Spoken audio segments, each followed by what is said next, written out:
નમસ્કાર દર્શક મિત્રો, આર્ટિફિશિયલ ઇન્ટેલિજન્સ એટલે ચેટ જીપીટી થી માંડીને દરેક પ્રકારની આર્ટિફિશિયલ ઇન્ટેલિજન્સ ડ્રીવન સિસ્ટમ્સ, એ પછી ડીપસેપ પણ હોઈ શકે,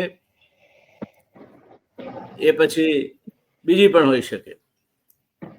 આ હવે હકીકત બની ચૂકી છે અને એની સાથે દહેશત એ ઊભી થઈ છે કે જો આ બધી સિસ્ટમ્સ છવાતી જશે તો આવનાર સમયમાં એના કારણે દુનિયામાં જ્યાં સુધી અર્થવ્યવસ્થા સાથે જોડાયેલ માનવબળના વપરાશનો સિદ્ધાંત છે, ક્રિએશન ઓફ એન એમ્પ્લોયમેન્ટની વાત છે, એ દિશામાં શું થશે અને દુનિયામાં જે થશે એ દિશામાં ભારતમાં શું થશે.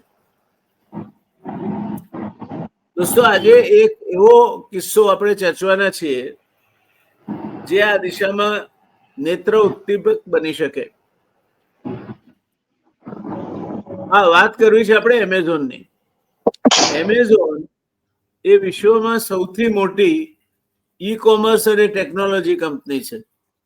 દુનિયાની સૌથી મોટામાં મોટી ઈ કોમર્સ અને ટેકનોલોજી કંપની છે. એનું નામ છે એમેઝોન, જે ઓનલાઈન વેચાણ, ક્લાઉડ કોમ્પ્યુટિંગ અને ડિજિટલ સ્ટ્રીમિંગમાં આગેવાન છે, લીડર છે. Online sales, cloud computing and digital streaming is the world leader. 1994માં જેફ બેઝોસ દ્વારા સ્થાપિત થયેલી એમેઝોન શરૂઆતમાં માત્ર પુસ્તક વેચતી હતી, પણ આજે તે ધી એવરીથિંગ સ્ટોર, માંગો તે મળશે એવા એક સ્ટોર તરીકે વિશ્વખ્યાત બની છે. Amazon.in એ ભારત માટેનું પ્લેટફોર્મ છે જ્યાં લાખો ગ્રાહકો વિવિધ પ્રોડક્ટ્સ ખરીદ કરે છે. ગૃહિણીઓ જેમને શોપિંગમાં નથી જવું, જેમને મોટા ડિપાર્ટમેન્ટલ સ્ટોરમાં રાહ નથી જોવી, જેમને એક વસ્તુ ખરીદીને બીજી વસ્તુ બનાવીને પછી બિલ બનાવવા માટે લાઈનમાં નથી ઉભા રહેવું, એ બધા માટે એમેઝોન એ હાથવગો હથિયાર છે. લાખો ગ્રાહકો ભારતમાં Amazon.in પ્લેટફોર્મ થકી પોતાને જોઈતી વસ્તુઓ ખરીદે છે. એમેઝોનમાં વિવિધ સેવાઓ છે. એમેઝોન કઈ સેવાઓ પૂરી પાડે?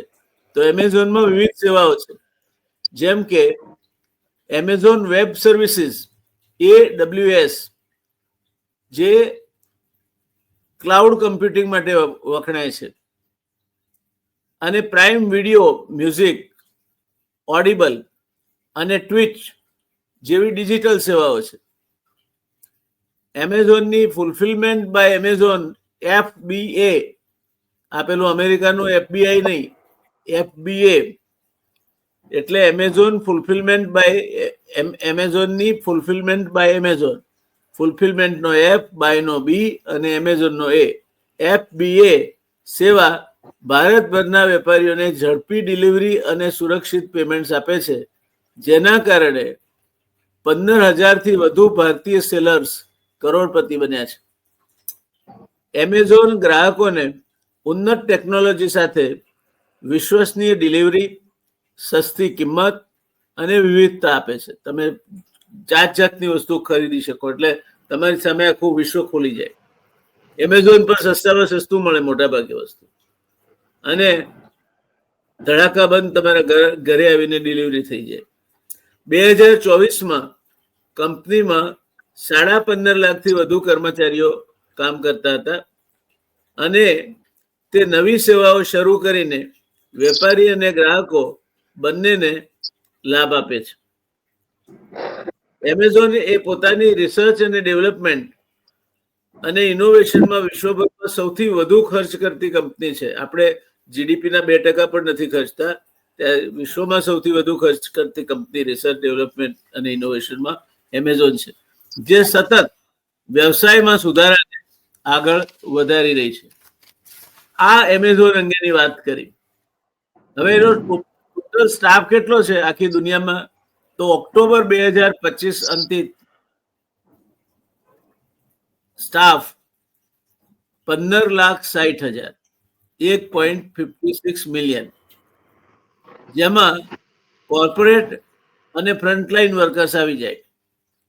છેલ્લા 6 મહિનામાં, હવે ચિંતાની વાત શરૂ થાય છે, છેલ્લા 6 મહિનામાં એમેઝોન કંપનીએ અત્યાર સુધીનું મોટામાં મોટું લે ઓફ એટલે કે છટણી જાહેર કરી છે, જેનો 30,000 કર્મચારીઓ છૂટા કરવામાં આવશે એટલે ભોગ બનશે. અને આ 30,000 કોર્પોરેટ એમ્પ્લોઈઝ, જે nearly 10% of approximately 3,50,000 corporate workforce, corporate વર્કફોર્સમાં 3.5 લાખ કામ કરે છે, એના 10% એ લોકો છૂટા કરવાના છે આવનાર સમયમાં, ટૂંક જ સમયમાં. These layoffs are a fraction of the overall workforce and mainly concentrated in corporate roles. આ કુલ વર્કશોપ છે, કુલ એનો જે વર્કફોર્સ છે 16 લાખની આજુબાજુનો, 15,60,000 to be precise, એનો એક નાનકડો ભાગ છે. તમને એમ થાય 30,000 એટલે શું હોય, તો છૂટી કરે ને કંપનીને પોતાનો નફો જાળવી રાખવો હોય તો કંપની એના માટે બહાના આપે છે કે concentrated in corporate roles driven by cost cutting and organizational restructuring. પોતાની સંસ્થામાં ફેરફારો કરવા, એક જગ્યાએ એક માણસના અંડરમાં 3 માણસ કામ કરતા હોય એના બદલે 5ને મૂકવા, અને એના જેમને પહેલા રિપોર્ટ કરતા તેને છૂટો કરવો, આવું બધું કામ કરી અને driven by cost cutting and organizational restructuring due to વ્યૂહાત્મક બદલાવ. શું વ્યૂહાત્મક બદલાવ થવાનો છે? Like investment in artificial intelligence, કૃત્રિમ દાપણ અથવા આર્ટિફિશિયલ ઇન્ટેલિજન્સ, એઆઈ જેને કહીએ છીએ, તેમાં રોકાણ કરવાના કારણે આ પરિસ્થિતિનું સર્જન થશે. હવે આપણે આ પરિસ્થિતિને ભારતના સંદર્ભમાં મૂલવવી છે. ભારતમાં પણ હવે આર્ટિફિશિયલ ઇન્ટેલિજન્સથી છટકી શકાય એમ નથી, તો પ્રવૃત્ત થઈ જ ગયું છે દરેક ક્ષેત્રમાં. જે કામ તમે 5 કલાકમાં કરતા હોય 5 મિનિટમાં થઈ જાય, એટલું ઝડપથી કામ થાય છે. ત્યારે આજે આપણે આપણી સાથે વૈશ્વિક પ્રવાહોના અચ્છા જાણકાર અને બ્લમબર્ગ જેવી આંતરરાષ્ટ્રીય ક્ષેત્રે ખ્યાતિ પ્રાપ્ત કંપની સાથે કામ કરી ચૂકેલ, તે ઉપરાંત અનેક વિદેશી કંપનીઓ સાથે પત્રકારત્વનો અનુભવ ધરાવતા એક હરફનમૌલા પત્રકાર શ્રી હિમાંશુભાઈ ભાયાણી સાથે વાત કરવી છે. મેં તમને કહ્યું તેમ આ સ્ટાફની છટણી કરવાથી ખર્ચો ઘટશે, કોસ્ટ કટિંગ. ખર્ચો ઘટે એટલે નફો વધે, નફો વધે એટલે શેરના ભાવ વધે, વગેરે વગેરે. આટલી એક માત્ર નાનકડી ક્લુ સાથે હું સીધો પહોંચી જાઉં છું હિમાંશુભાઈ પાસે. સ્વાગત છે હિમાંશુભાઈ આપનું.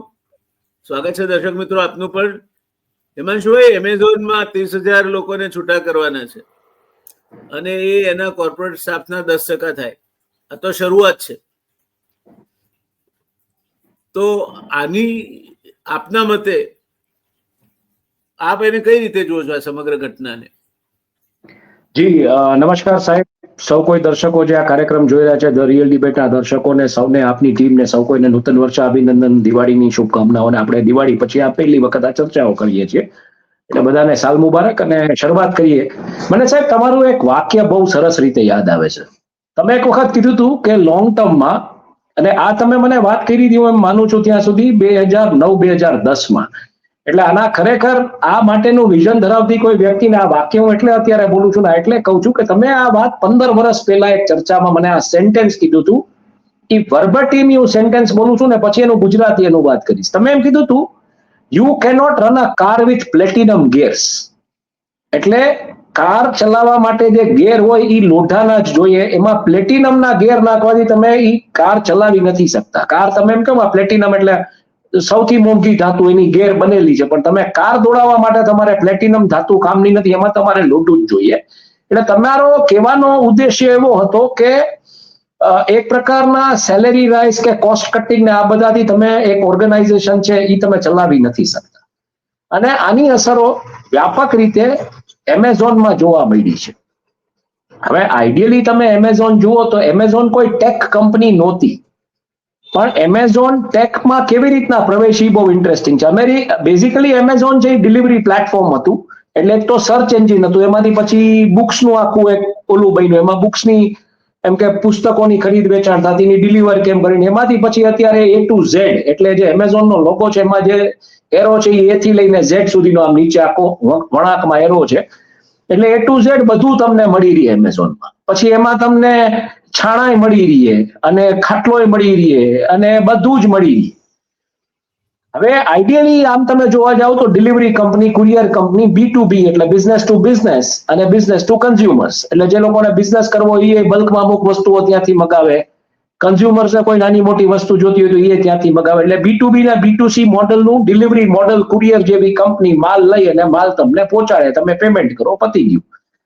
હવે એમાં જે ડેટા આવવાનો ચાલુ થયો, એ ડેટાને જ્યારે તમે ટેકનોલોજી ડ્રીવન પ્લેટફોર્મ ઉપર લઈ ગયા અને એનો આલ્ગોરિધમ બિલ્ડ થયા, એટલે તમે એક બહુ મોટી ટેક કંપની બની. અને એ ટેક કંપની કેવી બની તો કે અમેરિકાની જે ફેંગ કહેવાય, ફેંગ એટલે ફાંગ એટલે એ રીતના કહે છે કે ફેસબુક, એમેઝોન, એપલ, નેટફ્લિક્સ અને ગૂગલ.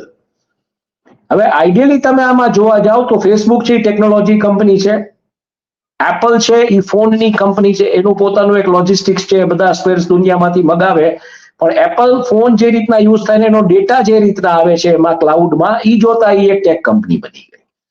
એવી જ રીતે નેટફ્લિક્સ છે તો એ સ્ટ્રીમિંગ પ્લેટફોર્મ છે, જેમાં વિડીયો કેસેટ એક જમાનામાં કે વિડીયો ડિસ્ક છે એ જગ્યા જગ્યાએ એના કિયોસ્ક લાગેલા અમેરિકામાં, અમુક સેન્ટ્સ તમે નાખો એટલે એ કિયોસ્કમાંથી ડિસ્ક પડે, જે રિલીઝના રાઇટ્સ એની પાસે લોકો ઘરે જઈને જોતા, અને એ પછી વેબ સ્ટ્રીમિંગ પ્લેટફોર્મ બની ગયું. એટલે વિડીયો લાઇબ્રેરીમાંથી ઊભી થયેલી આવડી મોટી, પાછો એને જે ડેટા મળ્યો, એટલે એ ડેટાના આધારે કોઈ પર્ટિક્યુલર એક વેબ સિરીઝ કે એક મૂવી હિટ ગયો તો એ જ પ્લોટ પ્રમાણે લોકો પાછું કામ કરે ને એમાં એમ કે ભાઈ પછી તમારે મની હિસ્ટ જેવી જોતી હોય તો એમાં આર્મીના હેલિકોપ્ટર્સ હાથ, એટલે મની હિસ્ટ છે એ ઇટલીના ટેલિવિઝન ઉપર ફ્લોપ થયેલી સિરીઝ હતી અને મની હિસ્ટ છે એ નેટફ્લિક્સ ઉપર હિટ ગઈ.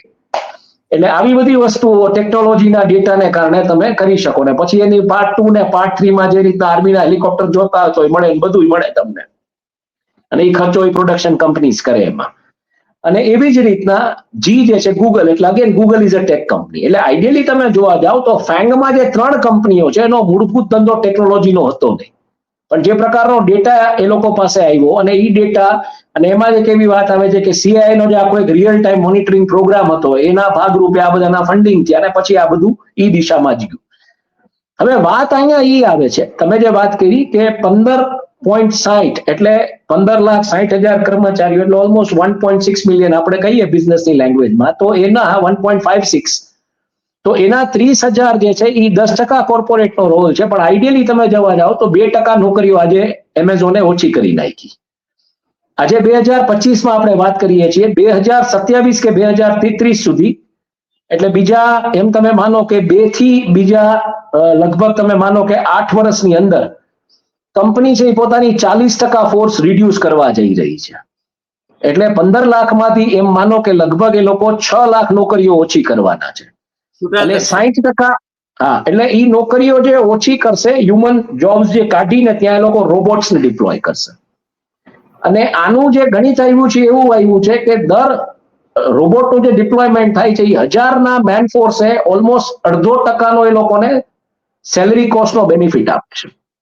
એટલે 1000 એમ્પ્લોઈઝનું કામ એક રોબોટ કરે અને 0.5% સેલરી બેનિફિટ, એટલે માની લ્યો કે એ 1000 લોકોનું કામ જે રોબોટ કરતો હોય એનો ટોટલી 1000 લોકોનો પગાર માની લ્યો તમે એવરેજ તમે લઈને ચાલો રોજનો $100, તો એ જે $1,00,000 છે એમાં સીધું કટોતી જે છે એ 50,000, $1,00,000 સીધી કટોતી જે છે એ $5,000 આવે છે, અને રોબોટ છે એ 1000 માણસોને રિપ્લેસ કરી દે છે.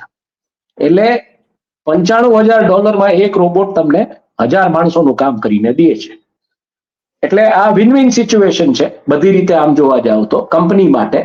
પણ આને કારણે એમેઝોનને નેટ જોબ ક્રિએટરમાંથી નેટ જોબ ડિસ્ટ્રોયર તરીકે જોવામાં આવી રહ્યું છે. અને આજે એમેઝોનની મેં જે પૂર્વ ભૂમિકા આપી એનું મુખ્ય કારણ એ કે આ કોઈ બેઝિકલી કોઈ ટેક ડ્રીવન કંપની નહોતી. આના બેઝમાં એક આખું ડિલિવરી ચેઇનનું મોડલ હતું. અને આ જ વસ્તુ છે કે જે આ સપ્લાય ચેઇન મોડલ કે ડિલિવરી ચેઇન મોડલ તમે કહો તો એ કોઈ એમએસએમઈ એસએમઈ કે કોઈ કારખાનામાં ક્યાંય પણ હોય છે, નાના મોટા કારખાનાઓમાં. અને ટેકનોલોજીના એક ભાગમાં જે ટેકનોલોજી ફોર્સ આખી હોય છે, કાંઈ થર્ડ પાર્ટી કોન્ટ્રાક્ટ હોય છે, અને કાં હવે પછી આગામી દિવસોમાં આ રીતના નવા નવા એકમો આવા એઆઈ અને આવા ટૂલ્સ લઈને કરશે.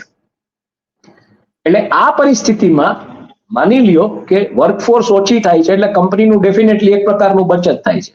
એટલે આજે ઇન્ટરેસ્ટિંગ શું થયું કે શેર બજારમાં આ વસ્તુને વધારી લેવામાં આવી. 0.5% લઈને 1.5% શેરોના ભાવોમાં ઉછાળો આવ્યો. $226 શેર જે એમેઝોનનો ગઈકાલે બંધ રહ્યો હતો એ આજે 227 ખુલ્યો. એટલે આ પરિસ્થિતિ અપમાં થયું અને જેપી મોર્ગન ચેસથી માંડીને અમુક જે મોટી મોટી બ્રોકરેજ ફર્મ્સ છે એને આ સમાચારને વધાર્યા અને એમ કીધું કે ભાઈ આ સુધારા વધારાઓ કે આ કરેક્શન બહુ જરૂરી હતું. આ લોકોનું પેબિલ જે રીતના ઉપર જઈ રહ્યું હતું એમાં જરૂરી હતું. એટલે આ વસ્તુ મને આપણે આ ચર્ચા કરવા માટે એટલે પ્રેરે છે કે ખરેખર જે કળિયુગમાં જે વાત કરવામાં કળિયુગની નિશાનીઓમાં જે વાત કરવામાં આવી હતી વર્ણ વ્યવસ્થા પ્રમાણે એમાં જે 4 વર્ણોની જે વાત કરી તેમાં વૈશ્ય એમ કે જે વર્ણ છે એના માટે કેમ જે વેપાર અને વાણિજ્ય સાથે સંકળાયેલો વર્ણ છે કે વૈશ્ય ધંધો એવી રીતના કરશે કે સમાજમાં અનેક સમસ્યાઓ પેદા થશે. એટલે એક બાજુ લોકોની નોકરીઓ જઈ રહી છે, 30,000 કોર્પોરેટ રૂલ્સ એટલે તમે સમજો એ કોઈ નાની સૂની વાત નથી.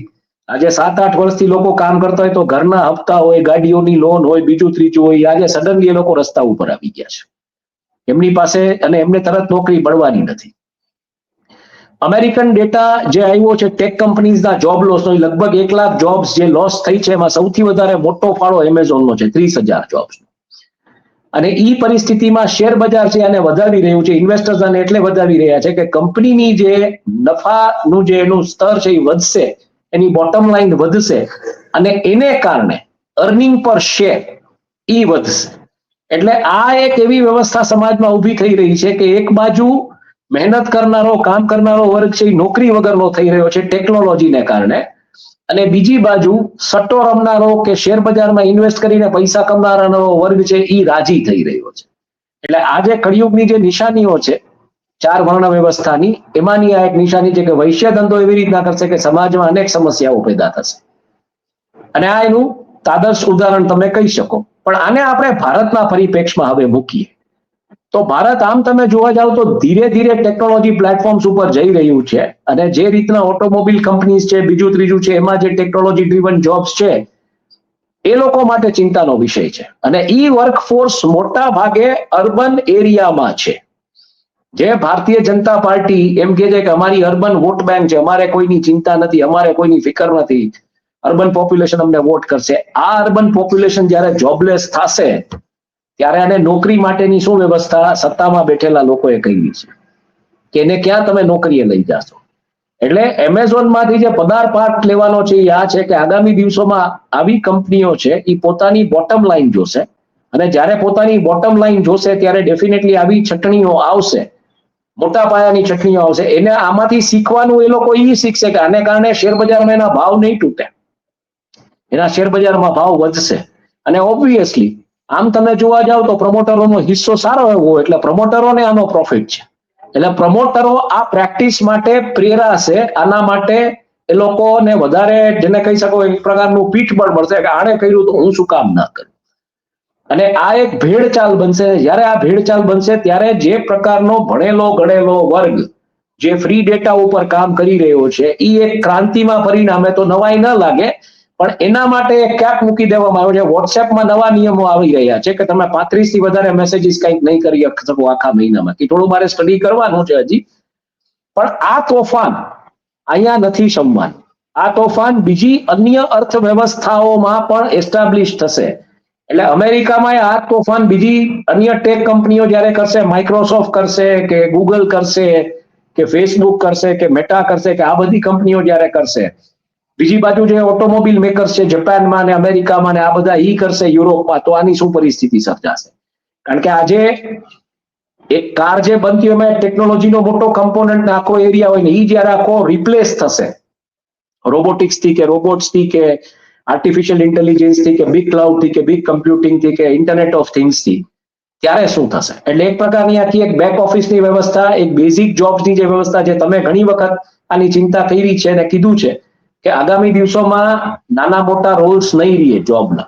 અને એટલે જ આપણે જોઈએ છીએ કે સરકારમાં અત્યારે તમે જુઓ તો સરકારમાં ગાંધીનગરમાં હાલતા જે આંદોલનો થાય છે એમાં આ જ પરિસ્થિતિ છે કે જે જોબ રોલ માટે પ્રજા માંગ અપેક્ષા રાખીને બેઠી છે સરકાર પાસેથી, એ જ જોબ રોલ્સ અત્યારે સરકારમાં પણ નથી. સરકારમાં જો કે ટેકનોલોજીનું કોઈ એવડું ઇન્ફ્લક્સ નથી, પણ ઈ તો સરકારના જે પોતાના જે કઈ કોન્ટ્રાક્ટ સિસ્ટમ તરફ વળ્યા છે. તમારી વાત સાચી છે. હા, એટલે આ પરિસ્થિતિ કે પ્રાઇવેટ સેક્ટરમાં જોબ્સ નહીં હોય એક ચોક્કસ સેગમેન્ટમાં અને ગવર્મેન્ટમાં તો નથી. અને આ કઈ દિશામાં જશે? કારણ કે આજથી આજે તમે વિચાર કરો કે મા બાપે બધાએ પૈસા ખર્ચીને ઇન્ફોર્મેશન ટેકનોલોજીના એવા કોર્સિસ સંતાનો પાસે કરાવડાવ્યા હોય, પણ એમની પાસે નોકરી જ નથી રહેવાની આગામી દિવસોમાં, કે નોકરી રહેશે તો એ 2-5 વર્ષ પૂરતી હશે. આખી ટેકનોલોજીનું આખું જે ચેન્જ થશે આખું પેરેડાઇમ. અને એમાં પાછી મને વાત કહેવાની ઈચ્છા થાય તમને, પાછો હું કોટ કરીશ જે એલ્વિન ટફલરે જે વાત કરી હતી કે if you don't upgrade yourself at night, એટલે ગુજરાતીમાં લઈ આવું છું, તો when you wake up in the morning you will be outdated. તમે જે વાત કરી હતી જે તમારું વર્બટીમ છે કે રાતના તમે તમારી જાતને જો અપડેટ નહીં કરો તો સવારે તમે આ દુનિયામાં આઉટડેટેડ હશો, એક્સપાયર થઈ ગયા હશો જ્ઞાનની દ્રષ્ટિએ, ટેકનોલોજીની દ્રષ્ટિએ. તો આ કઈ દિશામાં સમાજને લઈ જશે?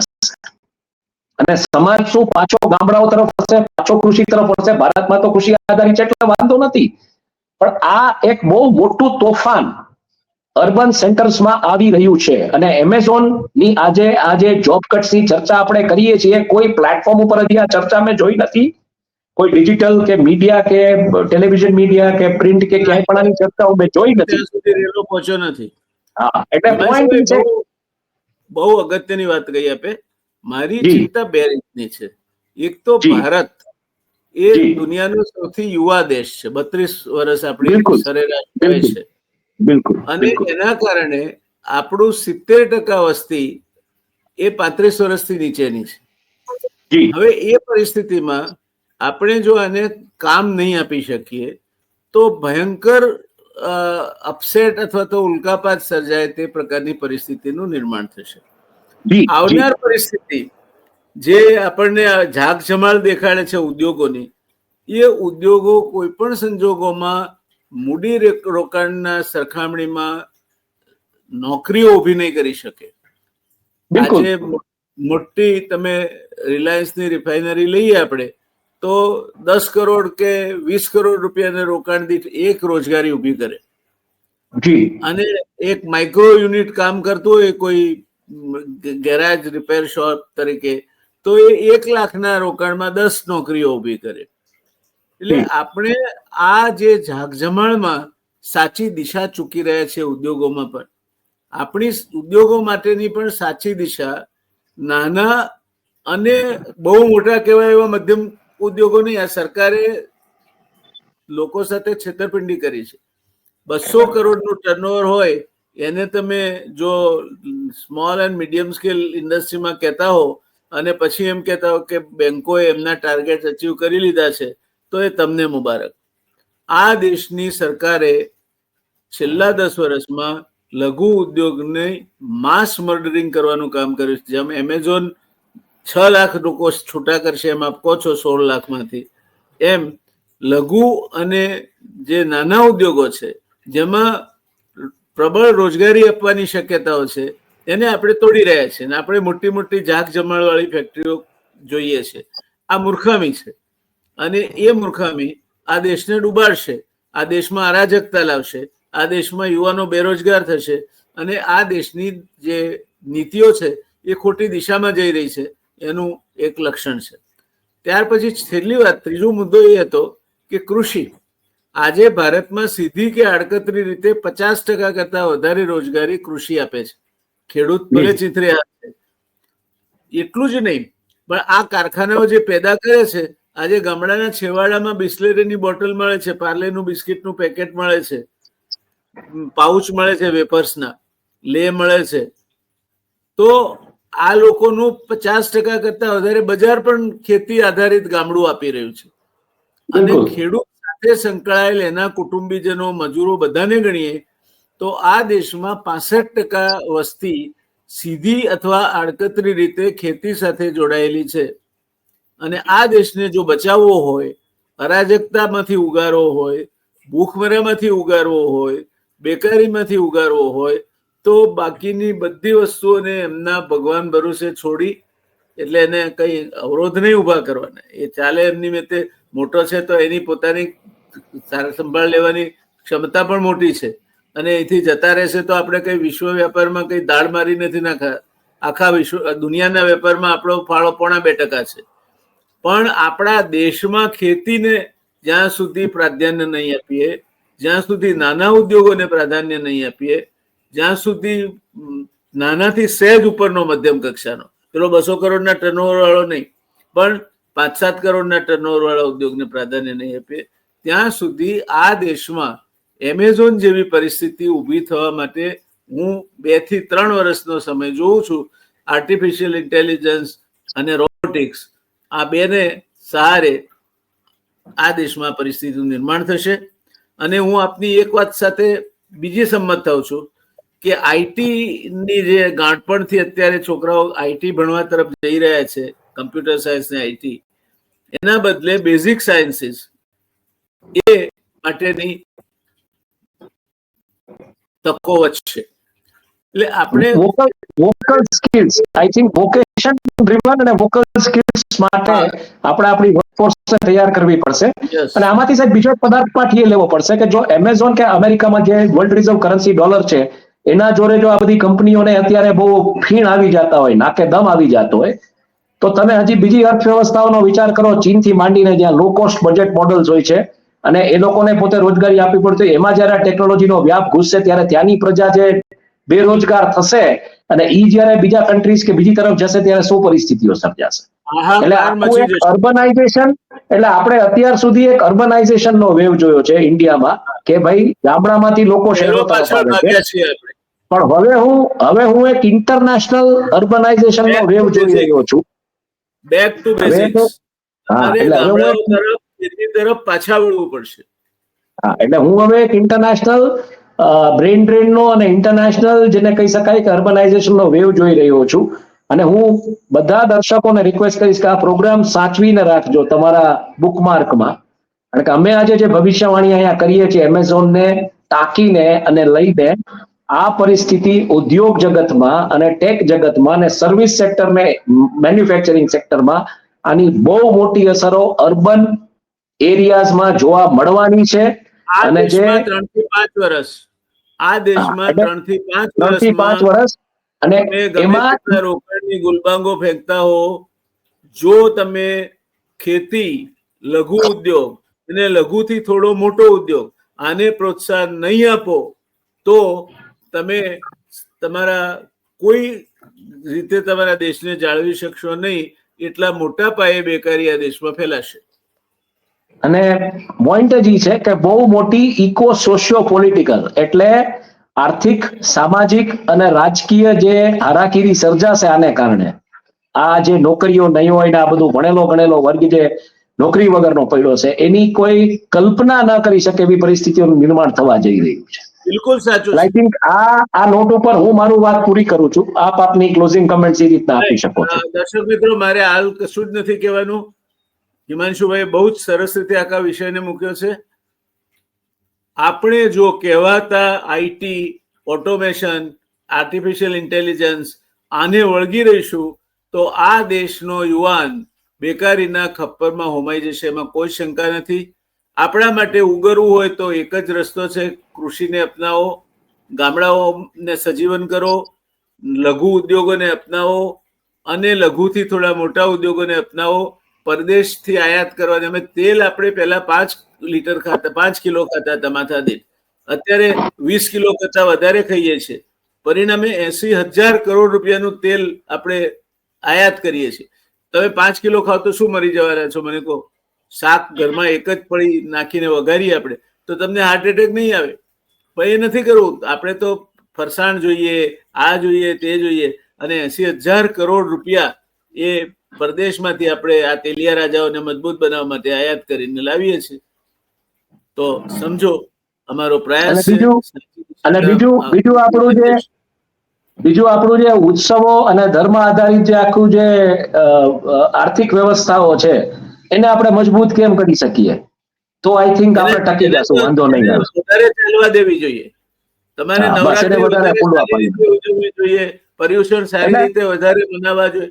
કોઈ પણ ઉત્સવ હોય એટલા બધા લોકોને એ ક્યાં બીજી રીતે એના ઘરમાં રોટલો લઈ જાય છે કે આપણા બાપ દાદાઓએ જે આખું તહેવારોનું ચક્ર રચ્યું છે એ રચ્યું છે જ એટલા માટે.